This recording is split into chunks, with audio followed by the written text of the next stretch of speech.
kasih Dr. Michael.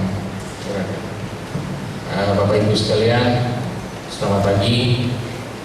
Assalamualaikum warahmatullahi wabarakatuh. Salam sejahtera buat kita sekalian. Shalom. Jadi kemarin itu Yayasan Edukasi mengundang kami untuk membacakan. Saya bingung juga apa yang mau saya presentasikan begitu ya. Nah, kebetulan saya dengan Pak Hilmi satu di Balegda itu, jadi saya kebetulan di Komisi E. Komisi E itu membidangi kesehatan, dinas sosial seperti ini, dinas pendidikan, dinas kesra, tenaga kerja, lalu apa lagi ya, pokoknya banyak deh. KONI, Dispora itu di bidang kami. Jadi kalau kayak yang berhubungan sini mungkin kesehatannya, dinas kesehatannya, dinas sosialnya, termasuk ini wanita, pemberdayaan wanita dan anak. Nah, itu di bawah kami juga begitu. Terus kebetulan kami juga dipercaya sebagai Balegda. Balegda itu Badan Legislatif Daerah. Perda-perda Jawa Timur, kalau Gubernur Pak Dekarwo mau bikin perda-perda, dia menghubungi dengan kami. Nah, makanya dengan Pak Hilmi sebenarnya saya sering koordinasi dalam hal bukan Komisi E-nya, tapi dalam hal Balegdanya. Hari ini mestinya mungkin Pak Hilmi nggak bisa datang karena sebenarnya hari ini kami berangkat bersama-sama ke Pontianak kunjungan kerja sampai hari Rabu, tapi karena yang undang peduli kasih saya batalkan kunjungan kerja saya demi Podok Kasih, Pak. Jadi demi Bapak Ibu sekalian, karena ini hal penting. Hal penting kenapa? Ya, hal penting itu kenapa? Tadi sudah disampaikan bahwa ini adalah masalah kita bersama. Dan yang kita ngomongin itu adalah anak. Anak itu apa? Anak itu masa depan kita. Ya, saya mungkin semua yang udah usia lanjut, saya udah mulai masuk usia lanjut, udah mulai tua saya. Pasti pikirannya bukan diri kita sendiri, masa kita sudah lewat, misalnya begitu. Lalu yang kita pikirkan adalah anak-anak kita. Jadi anak-anak kita itu adalah masa depan kita, dan skop lebih luas berarti masa depan suatu negara. Generasi muda itu adalah masa depan suatu negara, begitu ya. Permasalahan yang banyak, rendahnya perlindungan hukum bagi anak yang berhadapan dengan hukum. Masih terabaikan anak-anak dalam perlindungan khusus seperti anak korban bencana alam, anak korban konflik, anak kebutuhan khusus dan lainnya. Tingginya kasus kekerasan terhadap anak, meningkatnya pekerja anak. Banyak anak-anak yang berumur 17 tahun sudah dipekerjakan. Rendahnya kepemilikan akte. Nah, tadi yang disampaikan sama Bu Ana bahwa pentingnya suatu surat, itulah memang rendahnya kepemilikan suatu akte.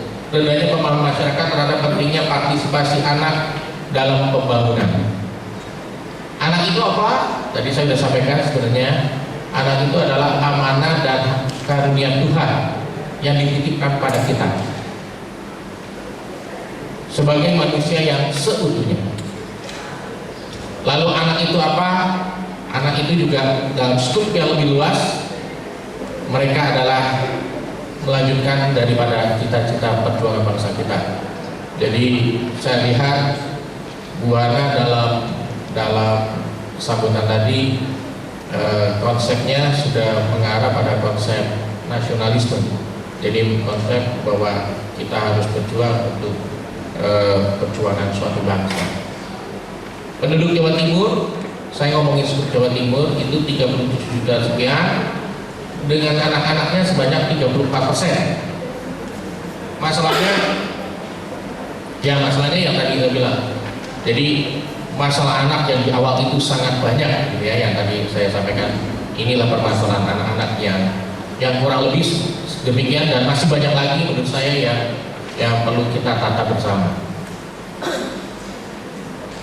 Anak berhadapan dengan hukum, hak sipil anak, masalah sosial anak, kekerasan terhadap anak, anak kebutuhan khusus.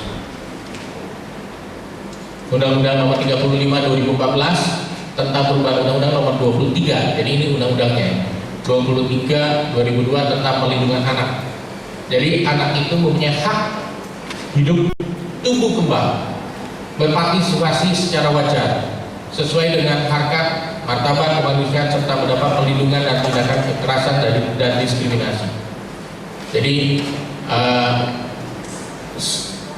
besok mungkin kan topiknya tentang plural ya, gitu ya. Pluralisme, kita tidak suka ada yang namanya disebut diskriminasi, gitu ya. Semua punya hak sama, semua punya hak yang sama. Penyelenggaraan perlindungan anak berasaskan Pancasila, berdasarkan Undang-Undang 45 dengan prinsip dasar konvensi anak-anak meliputi non-diskriminasi. Tadi yang saya sampaikan, non-diskriminasi. Jadi semua mempunyai hak sama. Mau yang kaya, mau yang miskin, mau agamanya A atau Z, itu semua harus mendapat perlakuan yang sama. Kepentingan yang terbaik bagi anak adalah hak untuk hidup, kelangsungan hidup, tumbuh kembang, dan penghargaan terhadap pendapat anak. Jadi kadang-kadang kita juga mungkin melatih, saya sendiri melatih diri saya sendiri. Kalau mau pergi makan saya tanya, ayo kamu mau makan apa? Sekarang nomor satu yang tentukan mau makan di mana. Karena ini melatih untuk dia berani mengungkapkan pendapat. Jangan sampai anak baru ngomong A, langsung kita cut sebagai orang tua. Gak bisa, kamu langsung ngomong deh, biar aku yang atur. Kamu gak ngerti keuangannya gini-gini. Ya itu namanya kita udah meng-cut sebelum anak itu berani mengungkapkan pendapat, begitu. Jadi saya juga melatih diri saya, Bapak Ibu sekalian, mari kita latih mulai dari rumah tangga kita sendiri, berikan kesempatan pada anak-anak itu untuk berbicara pada kita. Apa yang mereka harapkan, apa yang mereka masukkan. Pusat Pelayanan Terpadu Korban Kekerasan Perempuan di Jawa Timur itu kasusnya 349, ternyata 152-nya kasus itu adalah kekerasan terhadap anak. 152-nya. Kekerasan terhadap anak itu menyebabkan anak bisa apa? Bisa depresi, bisa stres, trauma, gelisah, cedera fisik dan lain-lainnya. Kalau yang lakukan itu keluarga, dampaknya lebih serius lagi. Dan trauma psikologisnya bisa jangkanya jangka panjang. Begitu. Dilindungi dari apa? Tindakan kekerasan fisik maupun seksual. Eksploitasi, sekarang banyak sekali eksploitasi ekonomi. Anak disuruh ngamen, itu namanya eksploitasi ekonomi, begitu. Ya, dimanfaatkan anak-anak itu untuk keuntungan keuangan, begitu. Ngemis, inilah itu. Eksploitasi seksual, diskriminasi, penelantaran dan tindakan membahayakan. Prinsip-prinsip hak anak. Kita harus apa? Tadi saya sampaikan non-diskriminasi. Yang terbaik bagi anak, kelangsungan hidup, penghargaan terhadap anak. Ini kekerasan fisik, bentuknya ya kita nggak usah sampaikan, udah tahu lah fisik, dipukul, ditendang, didorong, ditapak, ada yang sampai disudut rokok, ada yang dibakar dan lain-lain, begitu ya. Itu kekerasan secara fisik. Kekerasan secara komunikasi mulai dari yang misalnya yang tidak menyenangkan, jadi ejekan, diejekin, penyiksaan, penuturan, terus dia terhadap anaknya, tetapi yang dia sukai boneka suka, bonekanya yang dibuang, itu tuh bukan trauma fisik tapi psikologis ke anaknya, begitu ya. Binatang piaraannya, binatang piaraannya kita buang aja, begitu. Nah itu menimbulkan trauma. Psikologis itu menimbulkan dampak apa? Menjauhi diri. Jadi mulai menjauhkan diri, keluar kata-kata kasar, pembalasan, kadang-kadang minder, tak berdaya pada bersifat pasif. Ketiga, selain fisik, psikologis, kadang-kadang kita menghadapi seksual. Pelecehan seksual, kita udah baca di koran, banyak sekali pelecehan sosial. Dan yang gawatnya sekarang ini banyak, mungkin sudah mendekati akhir zaman, begitu kan? Jadi yang orang yang mestinya mengayomi, guru-guru, tokoh-tokoh agama, begitu ya. Ini kan orang yang mestinya mendidik, melatih, mengayomi, melakukan hal-hal seperti ini. Itu yang saya bilang, itu mungkin udah tanda-tanda akhir zaman, begitu. Ya mestinya dilakukan, kalau dilakukan oleh orang yang maaf ya, memang dia mau minum, memang dia kerjanya nongkrong, ya itu kan hal yang masih masuk akal lah gitu ya. Tapi kalau itu dilakukan oleh gurunya, dilakukan oleh tokoh agama A, tokoh agama B, tokoh agama C. Begitu yang mestinya mereka memberikan wawasan, pendidikan, tapi malah mereka mengajarkan dengan cara yang salah. Nah, menurut saya itu hal-hal yang sangat-sangat perlu kita perhatikan. Begitu. Bentuknya ya macam-macam lah, kita bisa baca di koran ya, gitu ya. Mulai dari megang, mulai dari ini sampai pada finishing. Ini di luar anak kecil kayak kita kasus di sekolah apa ini Jakarta ya, ya di sini. Nah itu kan sasarannya kan bukan lagi perempuan, laki-laki, begitu. Sasarannya itu bukan orang yang cukup umur, anak-anak, begitu. Nah, jadi Sodom dan Gomora lah istilahnya saya. Sodom dan Gomoranya sudah mulai timbul, begitu. Aduh. Bentuk pengaruh terhadap anaknya ya bisa jadi kenangan buruk, mimpi buruk, insomnia. Lalu dia karena pelakuan seksual mungkin bisa nanti jadi disfungsi seksual. Lalu dia juga minder sampai akhirnya dia bunuh diri, depresi, begitu. Nah itu yang dampak luar biasa yang bisa terjadi pada anak-anak kita ini. Penelantaran ini ya tadi suatu digunakan, dimanfaatkan untuk cari uang. Jadi orang tua kadang-kadang dalam film, bukan dalam film, pernikahan dini ya, dulu ada gitu ya. Kadang-kadang saya berpikiran orang-orang yang pernikahan dini ini begitu punya anak terus mereka pikirkan nggak? Mereka pikirkan nggak bagaimana cara menghidupkan anaknya? Mereka pikirkan nggak bagaimana cara dia belajar sekolah sampai dia bisa menjadi seorang dewasa? Kadang-kadang yang terjadi ini penelantaran, dibiarkan. Oh Om Hilmi, halo, silakan Pak. Saya sudah dahului Bapak. Langsung sini aja Pak ya. Pak Hilmi ini bosnya bagian hukum. Jadi saya lanjut Bapak. Jadi setelah mendapatkan tadi permasalahan visi, psikologi, seksual, dan yang sering juga ini penelantaran.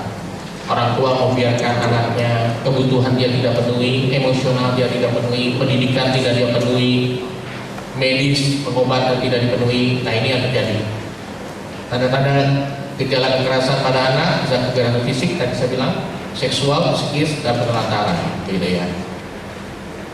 Siapa yang bertanggung jawab pada penelantaran anak-anak ini atau perlindungan anak ini? Mulai dari anaknya sendiri. Kedua, skup luarnya siapa? Orang tua, keluarga. Tiga, masyarakat. Keempat, negara. Jadi ini komponen yang harus duduk bersama. Mereka harus merubah, baik itu si anak sendiri, tentu saja karena namanya anak-anak, wawasan mereka dan pengetahuan mereka masih kurang, maka perlu dibimbing oleh orang tua. Jadi kunci pertama kali adalah yang paling sekitar mereka, orang tua. Baru lingkungan masyarakatnya, tokoh-tokoh agama, grup-grup tertentu, bimbingan psikologis itu untuk masyarakat, dan tentu saja negara kita.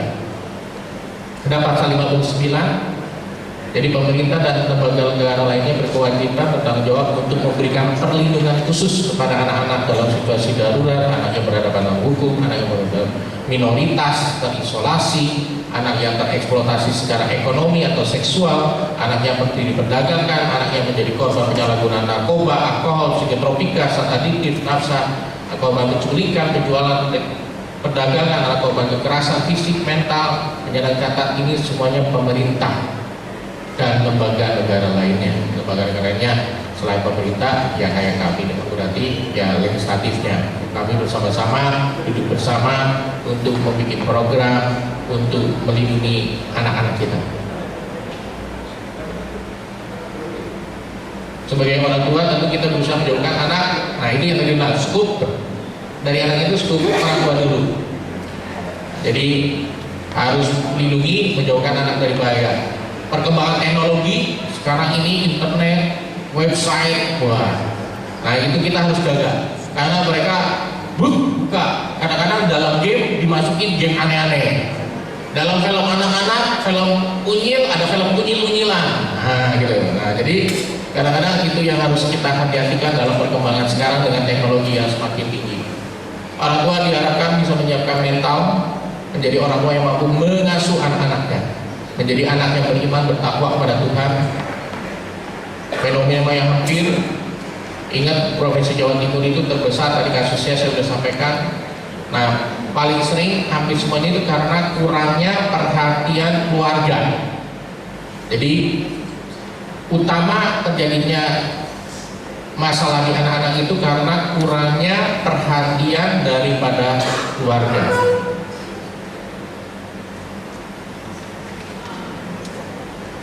Teknologi, tadi saya bilang jangan hanya teknologi dijadikan kambing hitam. Kita nanti era globalisasi, MEA gitu ya. Jadi udah pasti ini istilahnya dunia tanpa batas.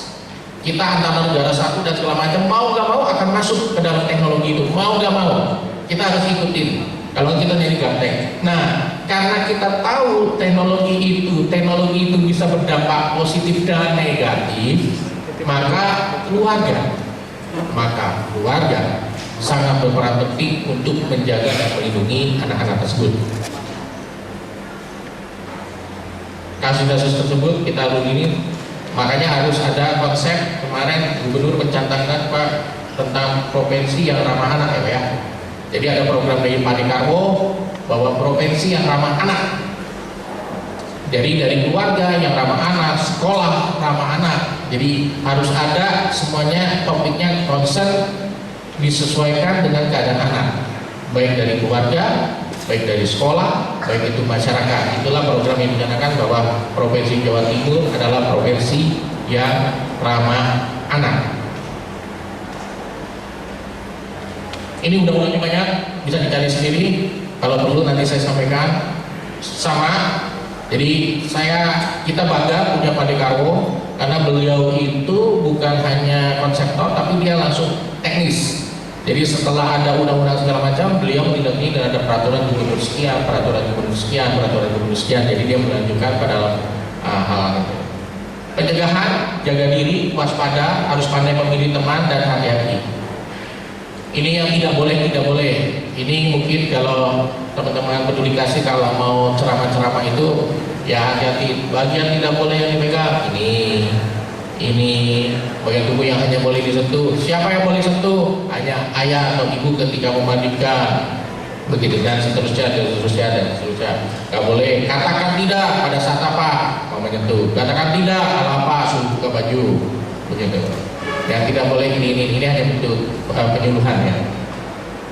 Akte kelahiran sempat tadi disampaikan soal akte kelahiran. Jadi ada pasal 28 itu pembuatan akte kelahiran menjadi tanggung jawab pemerintah. Ya.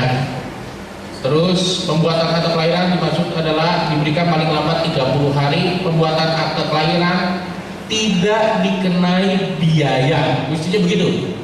Ini yang saya tampilkan supaya kalau kalian dalam bulan-bulan itu kadang-kadang kalau ada yang aneh-aneh itu pasal 28 gitu ya. Nah, jadi mestinya punya hak lamanya paling lama itu 1 bulan mestinya ya. Ini saya ngomongin standar dulu mestinya, dan itu sudah ditentukan bahwa pembuatan akte kelahiran sebagaimana dimaksud di atas tidak dikenai biaya. Saya pikir cukup dari saya. Mungkin kalau ada lain-lainnya diatur oleh moderator. Terima kasih Bapak Ibu sekalian. Jadi kita harapkan sebenarnya yang disampaikan Bu Hana betul, kita mulai dari surat dan segala macam. Tapi kita duduk bersama ini, Bama, tim dan segala macam. Sebenarnya mari kita konsepkan, karena saya lebih suka begini. Kita lebih baik preventif, mencegah begitu ya. Jadi kalau itu sudah terjadi, yang kita bisa lakukan melindungi, memasukkan suatu tempat penampungan ini. Nah, bagaimana kita bersama membuat konsep yang utama itu adalah mencegah supaya anak kita tidak sampai terjadi. Mulai tadi yang saya sampaikan bahwa anak keluarga kita yang harus melindungi dia. Benteng pertama itu adalah keluarga. Benteng keluarga itu termasuk benteng iman kita sesuai dengan agama dan kepercayaan masing-masing. Baru benteng-benteng lainnya. Nah, kita mari bersama-sama memikirkan bagaimana cara melindungi anak kita, seperti dalam prolog saya tadi pendahuluan bahwa anak itu adalah berkat anugerah karunia Tuhan berikan pada kita, sedangkan untuk skup yang lebih luas, dia adalah masa depan generasi muda suatu bangsa. Saya pikir demikian, terima kasih.